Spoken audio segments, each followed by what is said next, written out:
Hi, guys. A very warm welcome back to the Never a Foul podcast, and specifically, welcome back to the Blue Wave. I think we're on episode 20 now, and today we're going to be reviewing Chelsea's glorious 2-0 victory over Everton. I'm going to come to my co-host first. Jay, how you doing, mate? What did you think of that performance? Oh, bro, I'm buzzing, man. Absolutely buzzing. I think it was a great performance from top to bottom. Everyone played really well.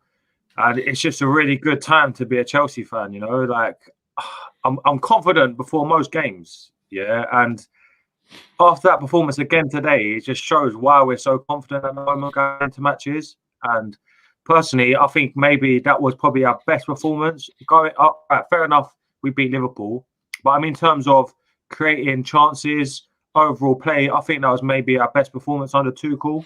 I know that's big after a 1-0 win over Liverpool. But we could have won about 4-0 today, easily. Like, we had so many chances, and creative-wise, Havertz coming into the side, obviously been for him to come in, and he didn't let me down today, boy. Massive, massive, massive future at the club. And yeah, I was absolutely buzzing with the result. What about you, bro? What did you think? Yeah, I mean, my Twitter went into absolute meltdown before the game, which I wasn't surprised with, but at the same time, I thought it was pretty shocking. You know, every single decision Tuchel has made so far has paid off pretty much. So for people to kind of doubt him going into this game, I found absolutely bizarre. But it was so nice to win so comfortably, knowing we kind of changed 4 or 5 players in that first team lineup. You know, we didn't even have Mount playing for most of the game, but we looked in complete control. You know, we'd been calling for Havertz to play it's kind of that false 9 role for weeks now. And when he actually did get his chance there, he certainly didn't disappoint. Now, whether he was actually injured, I don't really know. It does kind of seem like Tuchel's kind of come in and maybe said to him, you know, have this first month off, you know, readjust your head and come back into the side a fresh player. And with 10 games to go in the league, we're still in the FA Cup and the Champions League. If he can start to hit some form, which it looked like he might be based on his performance tonight, that's just going to make that run-in so much easier. And we've been crying out for just one player to get into form. And, you know, hopefully the rest will follow. And it's looking like it potentially could be Kai Havertz, which, you know, I'm certainly not going to be complaining about after he's been labelled a flop all season. But, I mean, I think he's going to be the main talking point, isn't he? First things first. What did you make of his performance? Because you've backed that guy for weeks. You've tried to unjinx him. You've jinxed him. You're a massive fan of him. I've always seen you defending him. What did you make of his performance?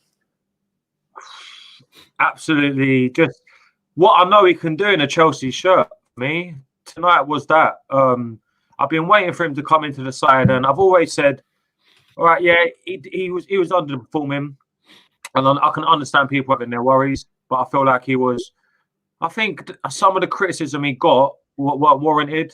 If you look at the context in terms of him having COVID, having injuries, and not only that, as I've spoken to you others, I've always stated under Lampard, he was played really deep. And I've always said he needs to play further up the pitch. At Leverkusen, all right, yeah, he's a versatile player. He can play in the 8. He can play right wing. But that is not where you get the best out of Kai, you know.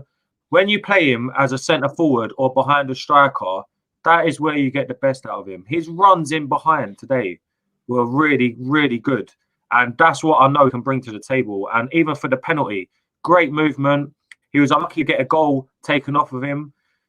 I don't know what's going on in the rules because Werner got a goal taken off him last week for using the same part of his body.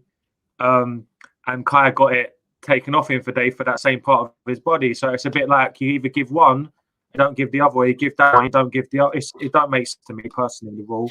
But yeah, absolutely delighted for him. And he got, 80-odd minutes under his belt today? He's only going to get better and better the more and more he starts. And hopefully he starts again against Leeds. Then we've got a massive game with Atletico Madrid. And he will have so many people with egg on their face. And I've said it, and I've said it, and I've said it. That boy is going to the top.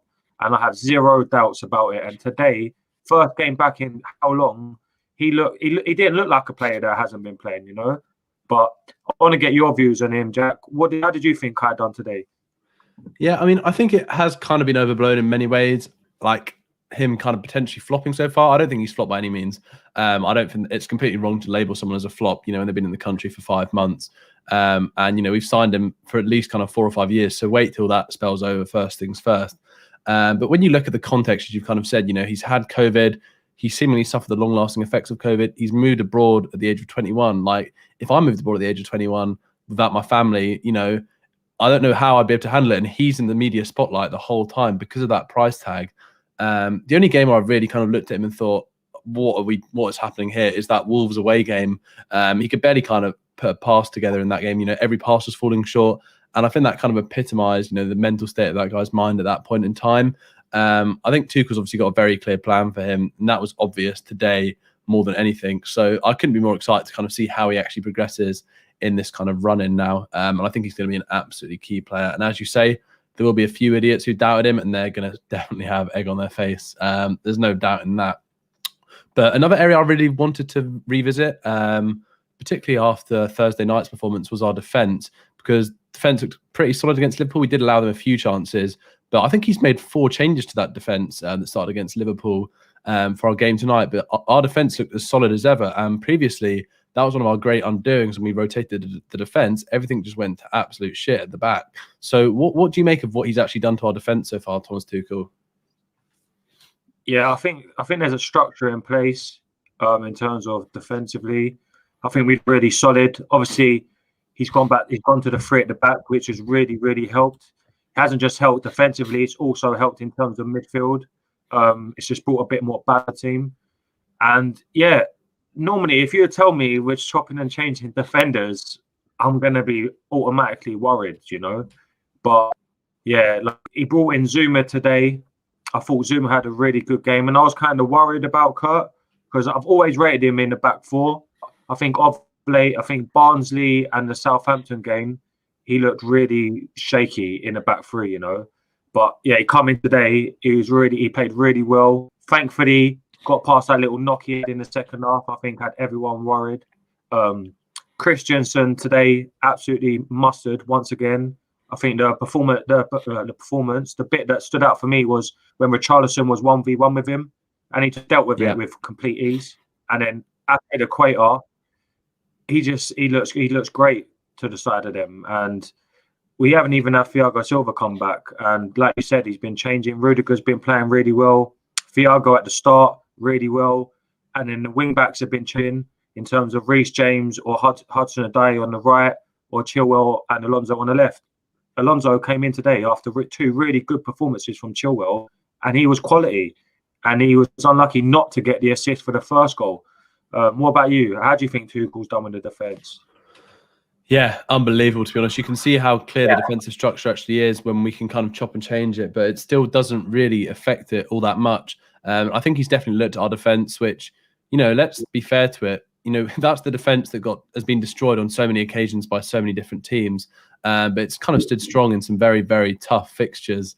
I've just seen Chris's comment. I am wearing shorts, and they're very short, Chris. They're rugby shorts. So I'm not going to stand up because I think we might get banned on YouTube.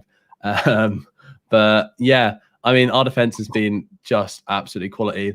He's got a real headache when Thiago Silva is fully fit again, because you can't drop Andreas Christensen. I think alongside Mount, he's been our best player under Thomas Tuchel. As good as some other players have been, Kovacic and Jorginho, those 2 have been, miles above the rest. So there's not a chance that he kind of gets dropped at the weekend, I don't think. I think Rudiger's going to have to be the one to make way for me. But yeah, Azpilicueta again, he's kind of like a reincarnation of Paulo Ferreira. Every week he puts in a 7 out of 10 performance. Might make the odd mistake from time to time, but just a really, really solid all-round player. And yeah, he's barely even played for at least a good year now. So for him to kind of come back into the side as he has and just settle in so nicely, it's really nice to see. Yeah, no, spot on. Totally agree. We've got a message here from Alfie. Do you boys think Jovic is our strongest midfield partnership? Me personally, I think it depends on the opponent. If we're gonna have lots of the ball, then I'd say yeah. But if we're gonna play against teams, we're gonna sit back a bit and they're gonna have a lot of the ball. We need someone to win the ball in the middle, preferably like the likes of Manchester City, even in games like maybe Atletico Madrid, where it's going to be a midfield battle and you're going to want Kante in there, then I'll probably throw in. But at the moment, in terms of how we're playing, because if we're being honest, it doesn't matter who we're playing at the moment. We're controlling games, and Exactly. against Liverpool, Kante and Jorginho worked really well. So I think it's a difficult one, really, because Kante, Jorginho, and Kovacic all at the moment they're performing pretty well, and I'd probably feel confident in any of them two playing in the pivot together. I don't know about how you feel about that, Jack. I mean, physically, they're definitely our weakest partnership. But that aside, I think we're in a really, really good position where we've got all these different midfield options. And aside from, I don't particularly like Kante and Kovacic, but apart from that, they all seem to work pretty well together, I think. And that's before you could even drop people like Mount deeper. So, you know, as we said, when we're keeping the ball, those two are a really, really good option to have. Then in the tougher games, I think Jorginho and Kante also bounce off each other really nicely.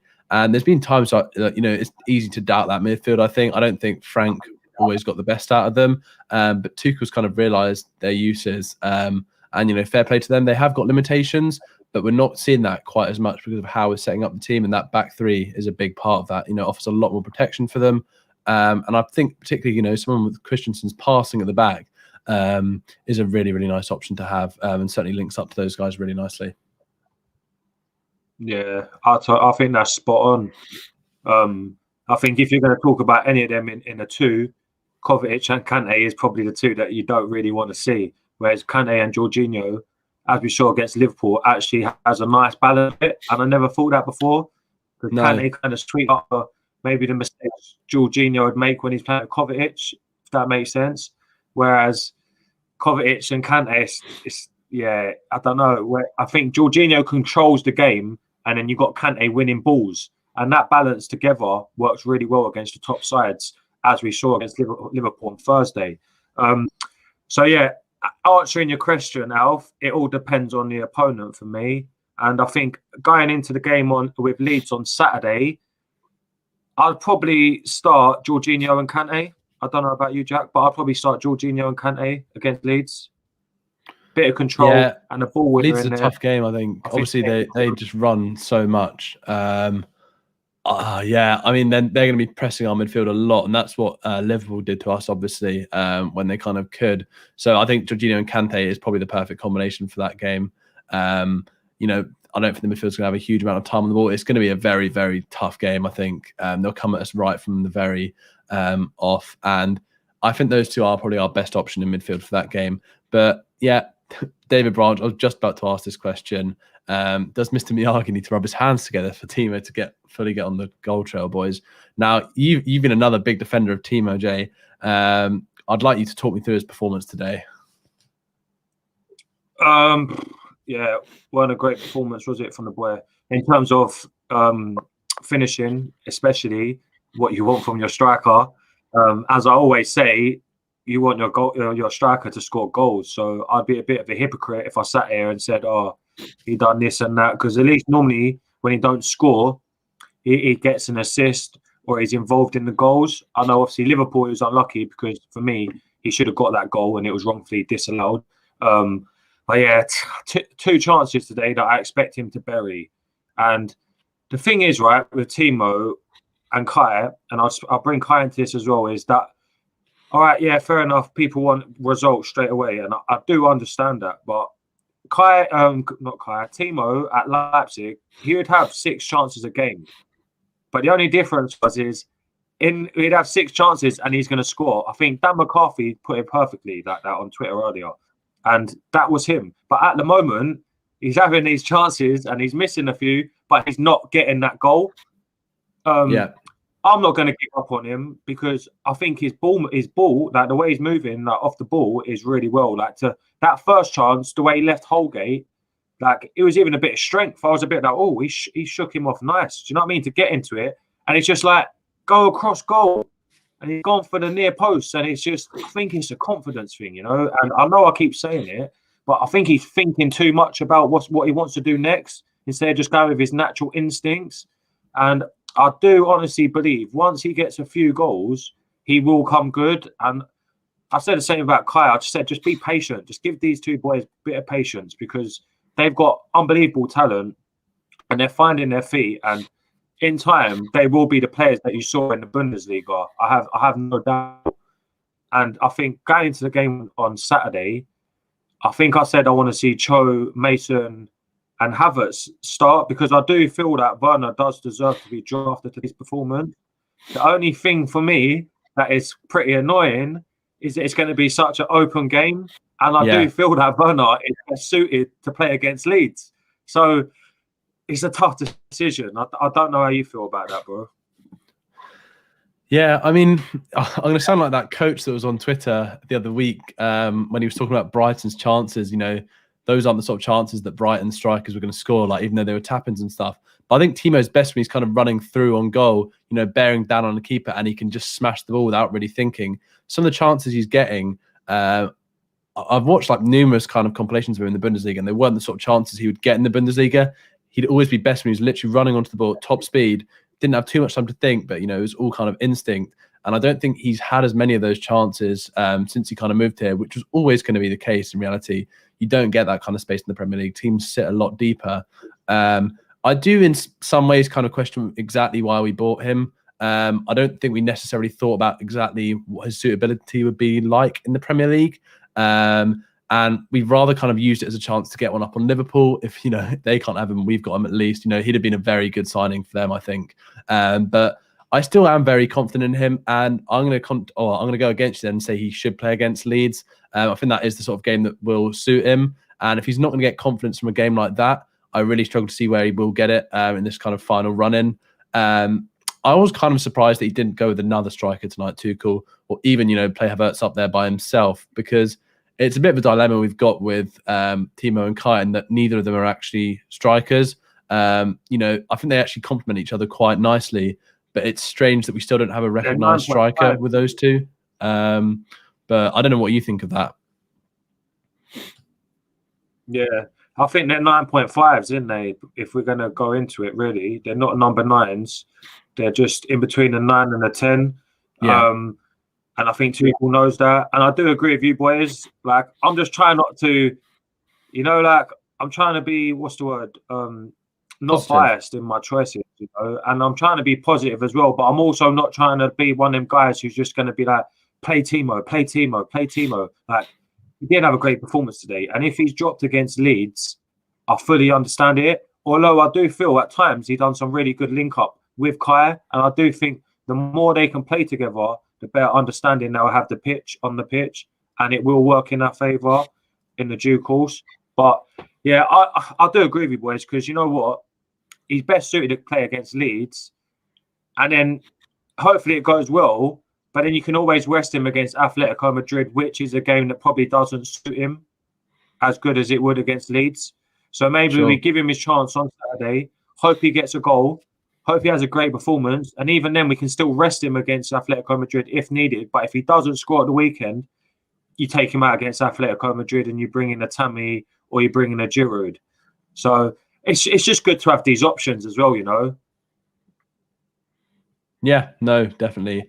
I completely agree with that. And I think if anyone can get the very best out of him, it will be Thomas Tuchel and Kai Havertz. You know, the three Germans we've got there. You know, the way he was even speaking to him today, Thomas Tuchel on the sideline in German, he was having a go at him because he wasn't happy with how he was playing in the position he was kind of occupying on the pitch. So I don't think there's anyone else I kind of feel more confident with as our head coach than Thomas Tuchel and actually being able to get the very best out of him. But this is an interesting question from Trey. Is there any chance Billy makes an appearance in another Prem game? We've got 10 games left. What are your thoughts on that, Jay? Oh, it's a tough one. I don't know, you know. I don't know. The way our midfielders are playing at the moment, I don't see him coming into the side as much as I'd like to, and I believe in him. I don't think he gets over them three midfielders right at this moment, personally. It's also asking a lot of him to also come into a game in the Premier League and the way we are playing and just to go straight in. I think that's a lot of weight on his shoulders as well. Hence why he probably would have been best going on loan.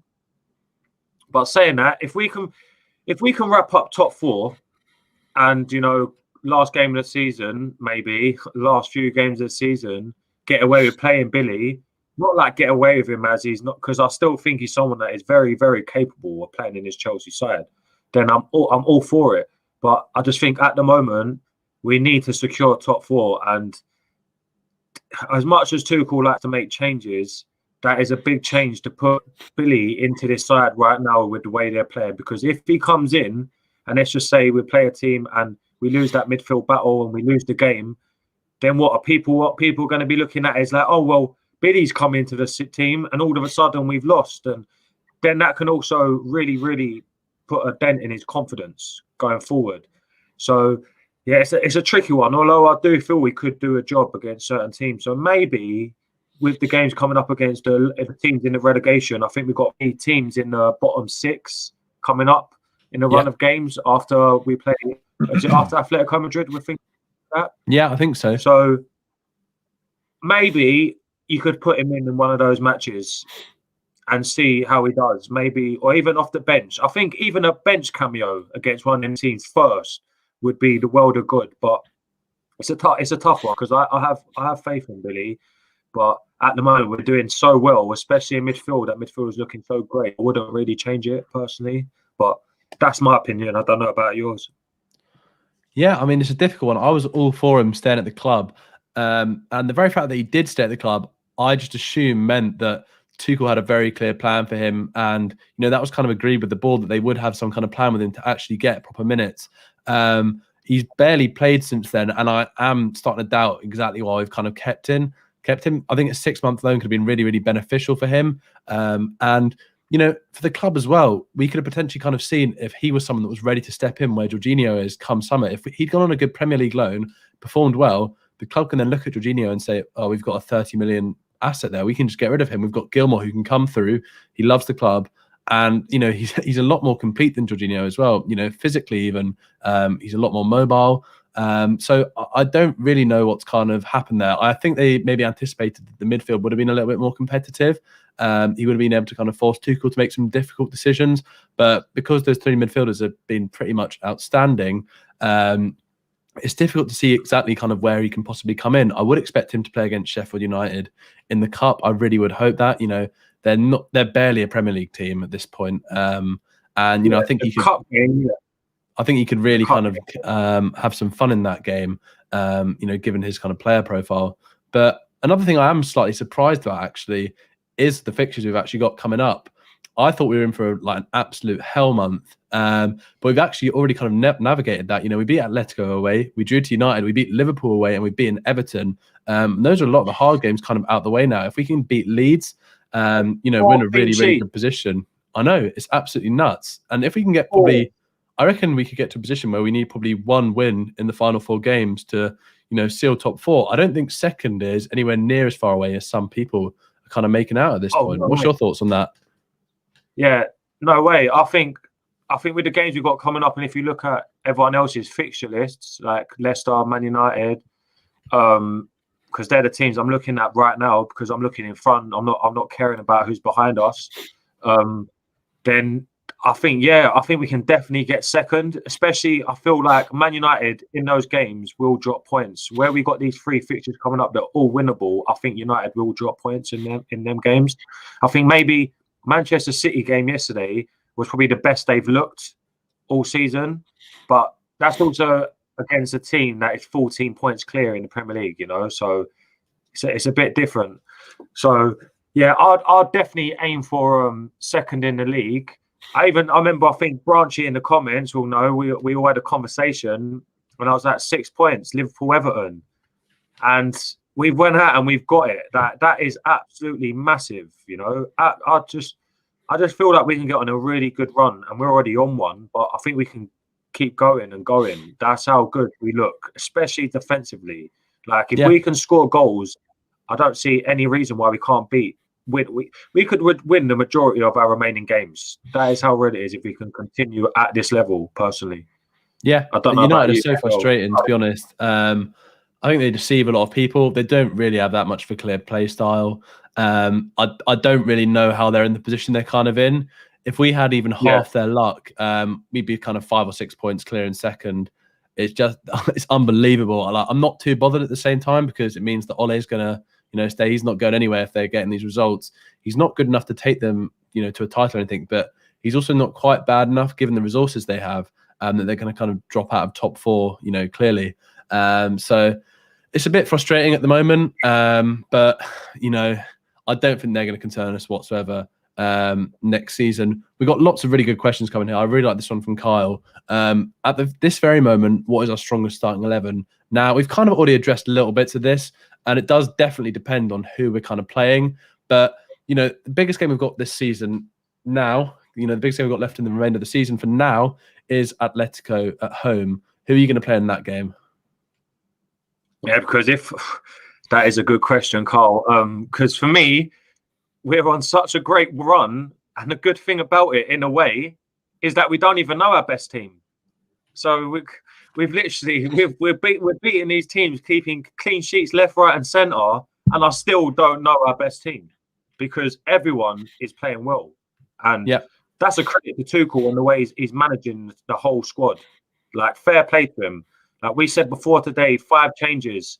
Me, Chris, and David had a chat. 5 changes, but it's just like whenever he makes changes in the side, you have the confidence of Tuchel that he's doing it for a reason, and he knows why he's brought this player out and why he's brought this player in. And most of the players, 9 times out of 10 since he's been here, everyone that has come into the side with a point to prove have done it. Havertz today, Kurt Zouma today, Marcus Alonso, all brilliant performances. Kovacic played again today, didn't play against Liverpool. He obviously come off the bench, played really well. It's a credit to Tuchel, as Chris has just said. It is the magic of TT. Like Tommy T's Chelsea right now is in full swing. But yeah, to Atletico Madrid. Obviously we know Mason can't play. I think I'll probably bring in. Yeah, I know. I don't know. It's tough. It's tough because right now I'm not taking Christensen out of that back 3. It's not happening. No way. It's not happening. So I can't even tell you my team against Atletico Madrid, if I'm being honest.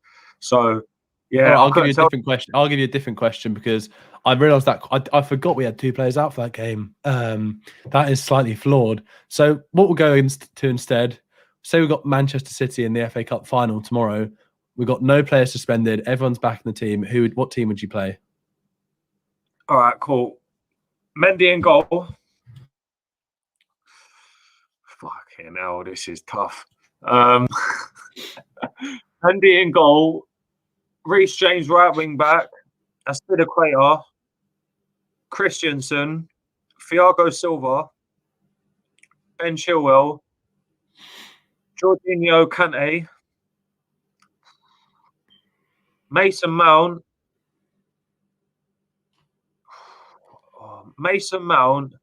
Kai Havertz, and Hudson Odoi, with Havertz as a false 9. Yeah. That's it. I think that's not too far for what I'd do. I'd be tempted to play Hudson Odoi at right wing back over Reece James. It kind of depends how you really see the game going out, I guess. They're both good options to have. I feel like Hudson Odoi obviously offers us a little bit more. And I think his decision making is definitely kind of improving lately. That's something we've kind of been quite critical of him about. But I fully agree with the back line you've chosen there, really. Chilwell was always going to make his way back into the 11, and you can understand why he's not played today. We've got a very important game against Leeds, and we definitely we need him back for that. The midfield is so difficult to choose between the 3 of Kante, Jorginho, and Kovacic. But Kante has to play if he's fully fit for a game. He's that good. He's an absolute game changer. He's absolutely incredible. And I think obviously Mount's Mount as well. He's our best player.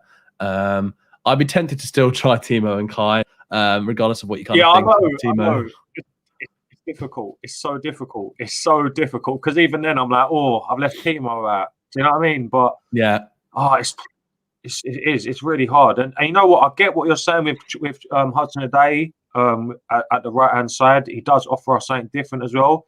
But I feel that today he had that directness back. He had that spring in his step, and he was played on the left hand side, which is his favourite position. And he was unlucky not to score. Let's not lie to us. Like, he was unlucky. Pickford made a good save from him, and I feel like he can make that position his own, and I would be tempted to give him a couple run of games there.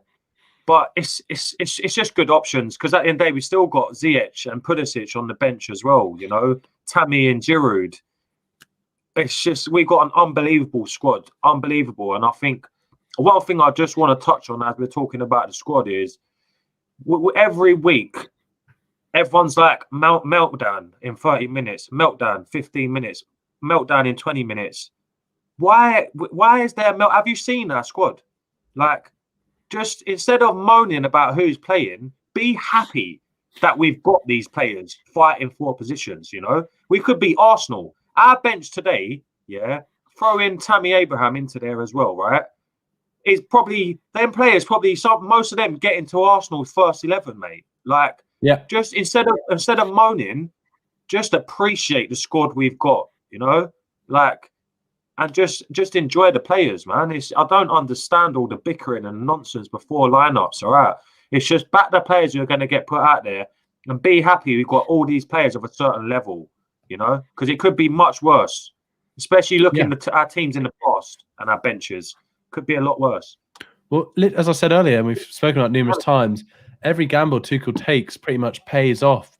He doesn't get that much wrong in that starting 11. And at the end of the day, he's the one that's watching them train. He's the one that's, you know, already masterminded all these different kind of victories. So there's literally no reason not to trust the guy with whatever team he chooses to put out. And they're all Chelsea players. Most of them are good enough to play for Chelsea. Let's not kid ourselves. So why you get meltdowns before these sort of games is unbelievable. You look at the team we played against Everton last year. It was pretty shocking. You know, we had a front three of Willian, Pedro, and Giroud. The average age was about 33, 34. I remember everyone was ripping into that team as well. And we beat them 4-0 that day. All three of those players scored. So it's always going to be the same people that are ripping into the lineup. I don't think they will ever probably stop. People love to just be kind of glass half empty in life, don't they? Unfortunately, and there's no reason that won't kind of carry on into football, which is a shame. But it's their kind of loss that they're going to be negative about everything. It is.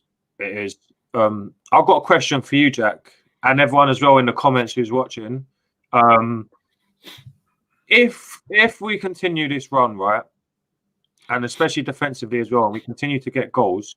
Oh yeah, by the way, I just seen one of our fans. Shout out to Theo in the comments. Hope you're all right, mate. He's a young lad who's got his own little channel as well on YouTube. So if you haven't, give him a little subscription on there. Is that a foul as well? Lovely kid and great content as well. So be sure to give him a little subscription. But what I was going to ask you is, if we continue this run and we beat Atletico and we progress into the next round, do you feel? Is there any part of you right now? Because I'm confident that it could happen. I'm not going to lie. I'm going to go online tomorrow and find the best odds and put a little score or note on it. Do you think we can win the Champions League? Yeah, there is definitely a chance. You know, Atletico are probably one of the three other teams I really wouldn't have wanted to face in the competition, alongside Bayern and Manchester City. I mean, if Bayern somehow get drawn against Manchester City, or they're on the same side of the tournament tree, you know, teams are going to fear us if they see us beat Atletico. You know, teams are going to look at our form in the Premier League and they will fear us. You know, there's not many teams you'd you'd rather not face than us right now, I don't think, in the Champions League. But, you know, we've still actually got to beat Atletico. If they get an away goal, straight away we're in a tough position. So I have every bit of faith that we could somehow mastermind a victory in the Champions League. We've got to get a few more players kind of firing. But there is a possibility there, yeah. There's probably a little bit of value on what David said, 14-1 on Best 365. I mean, Fiverr returns 75 quid. It's not amazing, is it? But, you know, it's money at the end of the day. Mate, a score note gets me 280, mate. Depends how confident you are. Yeah, no, it depends how much you do put on it. Fair enough. What do you think to that question? You know what it is for me? I feel like, well, if you probably already know from the way I'm talking about putting some money down, I'm relatively confident. It's Chelsea as well. You know what I mean? Anything can happen with Chelsea. I've said it before. people laughed at me when I said on that day we can beat these teams. If you look at our run of games, we've gone out and we've beaten Liverpool. We've done Everton, who have also had 3 clean sheets on the bounce. Let's not kid ourselves. They've been really good form lately, and they didn't get a sniff in today. Didn't get a sniff. Atletico Madrid didn't get a sniff.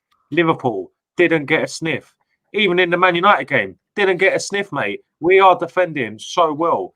And I watched the Bayern Munich Borussia Dortmund game on Sunday. I think was it Sunday or Saturday? Saturday.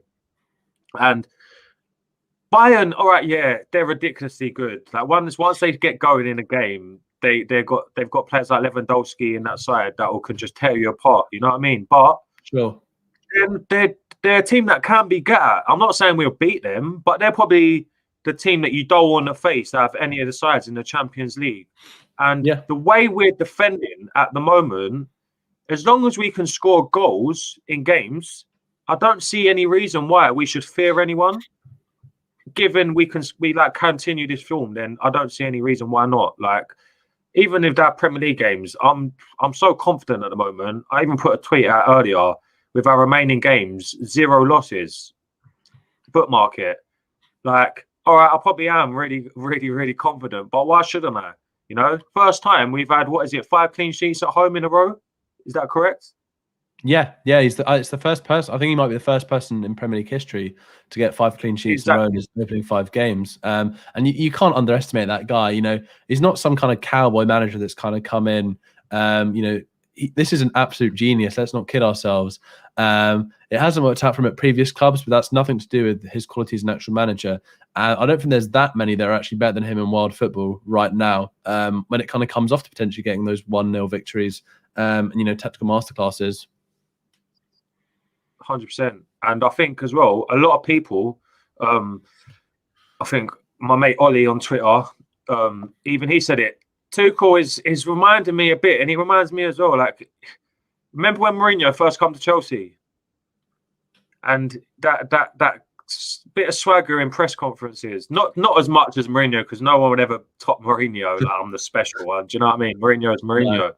But you know that sort of swagger, like the way he speaks and the confidence. It's I'm really warm to him, and he's got everyone confident, you know. And to be fair, I put a tweet out earlier. All right, we're always going to have these fans, and we're going to always have these disagreements amongst us, like as fans. But I do feel he is slowly bringing us together as fans. Like, the more and more I see Twitter before and after games, all right, you still get these people that want to dig out players and whatnot. So that's probably never going to change, you know. But everyone seems to be behind him. Whereas before, we've always had a set group of fans that are back our manager, and the other set of fans that won't back the manager and want someone else in. I think at this given time, I'd like to think 90% of our fan base are all confident in Thomas Tuchel. And it's really good to see. Yeah, no, absolutely. When you compare him to managers we've kind of had in the past, it is, without naming any names, it is really, really positive to see. And David's so right there, and that we do have to give credit to the players because, you know, they've been brilliant under him. They've stepped up massively. But I think that's a really, really nice kind of positive way to finish tonight's episode. Once again, it's been an absolute pleasure talking to you tonight, Jay. And the comments again, thank you so much for all your support. It's been so active, and it's just made 40 minutes fly by quicker than I can kind of click my fingers. So if you haven't already, please subscribe to the Never a Foul YouTube channel. We'll be back here on Saturday afternoon after the Leeds game. There'll hopefully be some great discussion points on that. We'll be celebrating another Chelsea victory. But if you haven't already, please like and comment. And we'll be seeing you guys then.